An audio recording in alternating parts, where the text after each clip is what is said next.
అందరికి నమస్కారం. ఇవాళ మన స్టూడియోలో ప్రముఖ ఆధ్యాత్మికవేత్త జ్యోతిష పండితులు జయేష్ శర్మ గారు మనతో ఉన్నారు. గురుగారితో మాట్లాడదాం. గురుగారు నమస్కారం. నమస్కారం. 2025 ఫిబ్రవరి మాసం మకర రాశి వారికి ఎలాంటి ఫలితాలు ఉండబోతున్నాయి గురుగారు? శ్రీ గురుభ్యో నమః. శ్రీ మహాగణాధిపతి నమః. శ్రీ మహాసరస్వతి నమః. ఓం శ్రీమాత్రి నమః.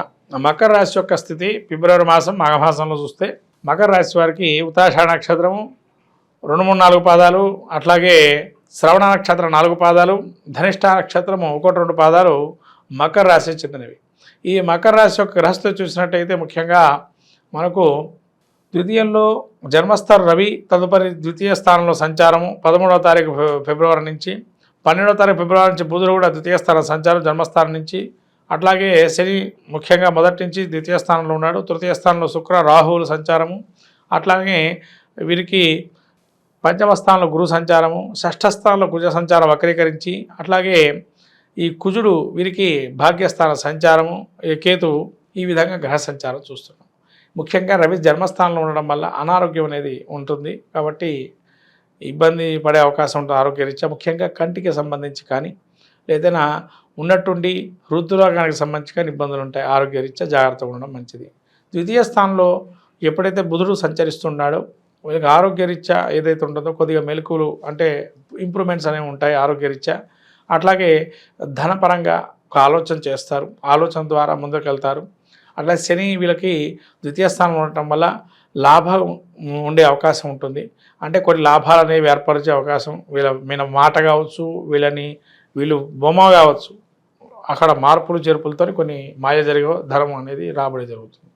తృతీయంలో శుక్రుడు రాహు సంచారం వల్ల వీళ్ళకి ఈ తృతీయంలో ఉచ్చలో ఉన్నాడు కాబట్టి సోదరి మనవర్గం సోదరుల ద్వారా కానీ సహకరించే సహకార రంగంలో ఉండేటువంటి వారికి కానీ యోగదాయకంగా ఉంటుంది. కాబట్టి వీళ్ళకి అయిష్టలుగా ఉన్న వాళ్ళకి ఇష్టంగా ఉండడం, అంటే వీళ్ళకి ఎప్పటి నుంచో వాళ్ళకి పడని వాళ్ళు ఉండరు, వాళ్ళు కూడా వీళ్ళకి సానుకూలంగా ఉండటము, అంటే ఒక అనూహ్యమైన పరిణామాలు ఎదుర్కొనడం, తద్వారా ఒక మంచి ఆలోచన విధానం, మంచి వాతావరణం ఏర్పడటం, వాళ్ళ ద్వారా వీళ్ళకి ఏమీ లాభం లేకపోయినా ఒక మంచి వాతావరణం అనేది ప్లెజెంట్, అంటే ఎంతో కాలం నుంచి వెయిట్ చేస్తున్నాము ఇంతకాలానికి అయ్యింది అని ఒక సంఘటన జరిగే అవకాశం ఉంటుంది, మంచి జరిగేది. అట్లాగే ఈ యొక్క గురుడు కూడా వీళ్ళకి పంచమ స్థానంలో ఉండడం వల్ల సంతానానికి సంబంధించి ఇంప్రూవ్మెంట్స్ ఉండటం, సంతానం కూడా కొంతవరకు ఇప్పటివరకు ఇబ్బంది పెట్టిన వారు కూడా మనం ఇబ్బంది పెట్టకూడదు, మన విధానం మార్చుకోవాలా, లేదా మనమన్నా మారాలా అనే స్థాయిలోకి వస్తారు వాళ్ళు కూడా. కాబట్టి పంచమ స్థానంలో గురుడు ఉండడం వల్ల పేరు ప్రఖ్యాతలు కానీ కీర్తి ప్రతిష్టలు కానీ పలానా ఇంటి పేరు ఏదైతే ఉంటుందో వాళ్ళ ద్వారా మంచిగా రావటం, ఇవన్నీ కూడా మకర రాశికి కొంతవరకు మంచి పేరు ప్రఖ్యాతలు వచ్చే అవకాశం ఉంది. నిరుద్యోగులు, విద్యార్థులు వీళ్ళ పరిస్థితి ఎలా ఉండబోతుంది గురుగారు ఈ మాసం? నిరుద్యోగులకి కొంతవరకు ఏంటంటే ఇప్పుడు దశమ స్థానంలో శుక్రుడు ఏదైతే న్యాచురల్గా మనకు స్థానాధిపత్యం ఉంది కాబట్టి ఈ యొక్క శుక్రుడికి మనకు యోగదాయకంగా ఉచ్చలో ఉన్నాడు 3లో. అదే మిమ్మల్ని సహకరిస్తారు, ఎవరైనా మీకు హెల్ప్ తీసుకొని ముందరికి వెళ్ళే అవకాశం ఉంటుంది. ఖచ్చితంగా మీకు మంచి జరిగే అవకాశం కూడా ఉంది, హెల్ప్ తీసుకొని ముందరికి వెళ్ళొచ్చు. ఆరోగ్యపరంగా ఎలా ఉండబోతుంది గురుగారు? ఆరోగ్యపరంగా పూర్వార్ధం మంచిది కాదు, ఉత్తరార్ధం బాగుంది. అంటే ఫస్ట్ 12 రోజులు కొద్ది ఇబ్బందికరంగా ఉంటుంది ఆరోగ్యం, తర్వాత 12 రోజులు అవతల 14 రోజులు ఏవైతే ఉన్నాయో ఆరోగ్యరీత్యా ఇంప్రూవ్మెంట్స్ ఉంటాయి. దీర్ఘకాలిక సమస్యల నుంచి కూడా కొంతవరకు ఉపశమనం పొందుతారు. శుభకార్యాలు జరగడానికి ఏదన్నా ఛాన్సెస్ ఏమైనా ఉన్నాయా? ఖచ్చితంగా అండి. గృహప్రవేశ స్థలాలు కొనుగోలు కానీ, లేదైనా వ్యాపారానికి సంబంధించి కానీ, లేదైనా వాడు వృత్తిలో ఉండేటువంటి వాటికి కానీ కొన్ని మేలుకోలు లాభాలు చేకూరే అవకాశం ఉంటుంది. తద్వారా వీళ్ళకి రాబోయే కాలం కొంత మంచి కాలంగా గోచరిస్తుంది. వ్యాపారస్తులకు ఎలా ఉండబోతుంది గురుగారు? ఏ వ్యాపారాల్లో కాస్త ఇన్వెస్ట్మెంట్లు పెడితే లాభదాయకం అంటారు? వీళ్ళకు ధార్మికమైనటువంటి సంస్థల్లో ఇన్వెస్ట్మెంట్ పెట్టడం అంటే పూజా సామాగ్రి కావచ్చు, లేదైనా వీరికి ఇంకా పూజా సంబంధించినటువంటి వస్తువులు సంబంధించిన వ్యాపారాలు కావచ్చు, అవి లాభదాయకంగా ఉంటుంది. అట్లాగే ఏదైనా కానీ ఒక ఇంటర్మీడియేటర్ వ్యవస్థ ఏదైతే ఉంటుందో మధ్యవర్తిత్వం, అటువంటి వాటిలో కూడా చాలా బాగా రాయభారిగా కూడా రాణింపు బాగుంటుంది. కోర్టు వ్యవహారాలు, అలాగే పోలీస్ స్టేషన్ చుట్టూ తిరుగుతూ ఉంటారు, మరి ఎటువంటి వారికి ఏమైనా ఉపశమనం లభించే అవకాశం కనిపిస్తుంది? కోర్టు వ్యవహారాలు పరిష్కరింపబడతాయి. వీళ్ళకి శత్రువులు, రుణాలు, రోగాలు అవన్నీ కూడా సమస్య పోయే పరిష్కారం ఉంటుంది. రుణం తీసుకుంది కూడా మళ్ళీ పునః మనం కట్టే విధానంగా వీళ్ళ యొక్క ఆలోచన ధోరణి ఉంటుంది, కట్టేస్తారు కూడా. వైవాహిక జీవితం అలాగే సంతానం కోసం ఎదురు చూసే వాళ్ళకి ఏదన్నా మంచి ఫలితాలు ఏమైనా కనిపిస్తాయి? సంతాన రీత్యా కూడా పంచమంలో గురుడు ఉండటం వల్ల యోగదాయకంగా ఉంటుంది. భార్యాభర్తల అనురాగ దాంపత్యం అనుకూలంగా ఉంది.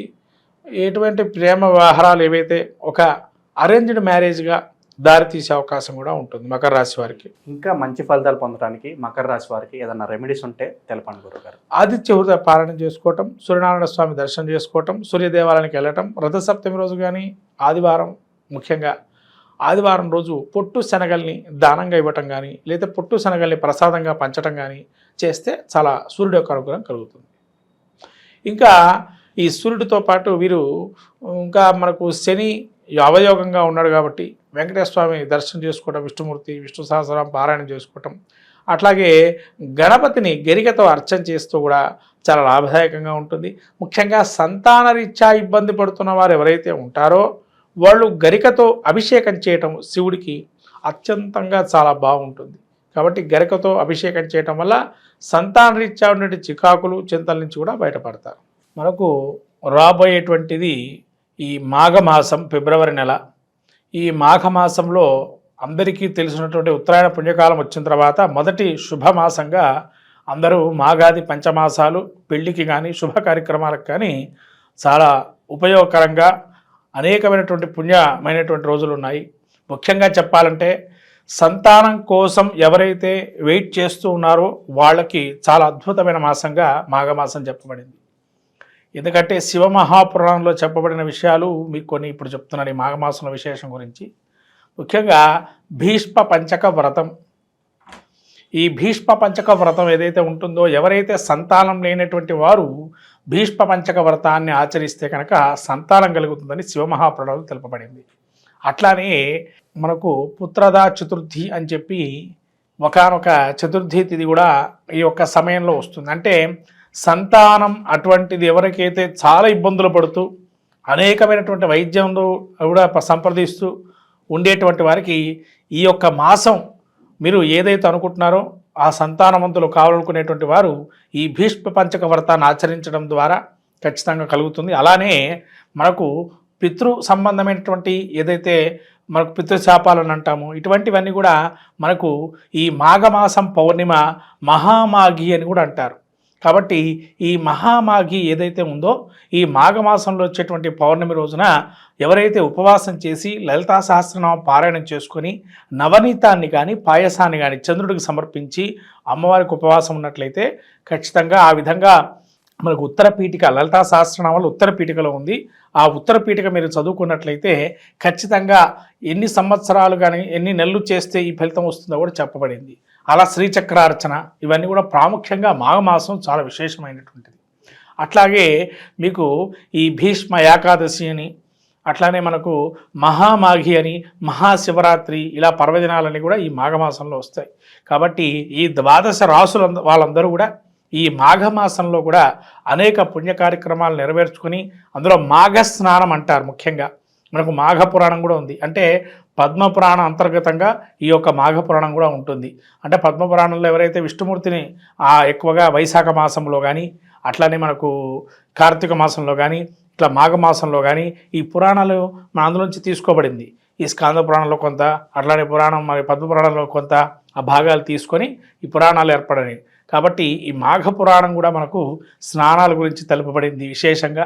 కాబట్టి ఎవరికైతే అవకాశం ఉంటుందో సముద్ర స్నానం అనేది చాలా విశేషము.